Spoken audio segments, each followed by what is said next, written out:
আজকে দেখবো anchor tag যেটা আছে অ্যাঙ্কর ট্যাগের কাজ কী সেটা আগে বুঝি। প্রথমত আপনি অ্যাঙ্কর ট্যাগ লেখার জন্য অ্যাট ফার্স্ট আমাদের এই যেটা আছে এই ট্যাগটাকে কল করতে হবে। এই ট্যাগটাকে শুরু অ্যান্ড শেষ দিয়ে দিলাম।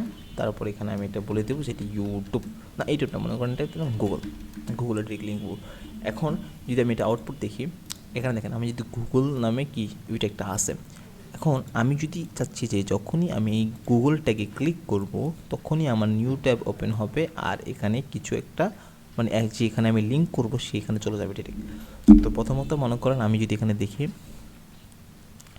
এই গুগল ট্যাগের মাঝখানে মানে এর আগে এই ট্যাগের শেষের আগে যেটা একটা আছে মানে একদম গ্রেটার দেন না লেস দেন যিনি বলে এটাকে, তো এটার আগে আর কি HREF যেটা আছে এটা দিবেন। এখানে ডাবল কোটেশনের মধ্যে আপনি যেই ক্লিক করলে যেখানে যাবে সেখানে অ্যাড্রেস দিয়ে দেবেন। অ্যাড্রেসটি কেমন, আমি মনে করেন www.com google.com যেটা আছে সেটা দিয়ে দিলাম। ওকে, দেন এই ইউআরএল যেটা আছে এটাকে কপি দেন এখানে পেস্ট।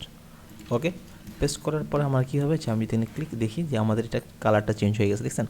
যখনই আপনি এখানে ক্লিক করবেন তখনই কী করবে আপনার এটা গুগলে ডিরেক্ট নিয়ে যাবে। কোথায় নিয়ে যাবে?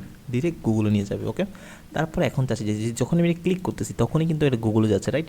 তো আমি চাচ্ছি যে ঠিক এমন হবে না, যখনই আমি ক্লিক করব তখনই কী করবে ও নতুন একটা ট্যাবে তার গুগল যেটা আছে মানে যে অ্যাড্রেসটা দিয়েছিলাম আমি সেই অ্যাড্রেসটা ওপেন করবে। তো এটার জন্য কী করতে পারি আমি প্রথমত আমি এখানে বলতে পারি যে এখানে টার্গেট, এখানে বলতে পারি টার্গেট ডাবল কোটেশনের পরে যেটা টার্গেট ব্ল্যাঙ্ক, যদি আমি এটা বলি তারপর আমি যদি এখানে ক্লিক করি দেখেন টার্গেট ব্ল্যাঙ্ক যেটা আছে সেটা চলে আসছে আর কি। ঠিক আছে, তো এইভাবে আমি করতে পারি। এখন আমি চাচ্ছি যে ঠিক এটা এইভাবে আমি যদি আবার ক্লিক করি তাহলে দেখেন আমি এটা কি টার্গেট ব্ল্যাঙ্ক করতে পারতেছি। আমার এইখানে যেটা আছে যেখানে আমার এই পেজের মধ্যে থাকতেছে তখন কী করতেছে নতুন একটা ট্যাবে ওপেন হয়ে যাচ্ছে। ওকে, তো এটা আমাদের হলো কি টার্গেট ব্ল্যাঙ্কের কাজ, আর অ্যাঙ্কর ট্যাগের কাজটা বুঝতে পারছি আই থিঙ্ক। থার্ড হলো যে মনে করেন আমি আরেকটা ফাইল খুললাম, এখানে মনে করেন দেখলাম যে হ্যালো দেখলাম না, এখানে দেখলাম যে মনে করেন এখানে লিখলাম যে স্ক্রিপ্ট লিখলাম, মনে করেন স্ক্রিপ্ট ডট HTML দিলাম। স্ক্রিপ্ট ডট HTML দেওয়ার পরে আমি এক্সক্লেমেটরি সাইন দিয়ে HTML যে ইনফরমেশনটা দেখলাম, তারপরে হাই H1 দেখলাম যে হাই সেকেন্ড ওয়েলকাম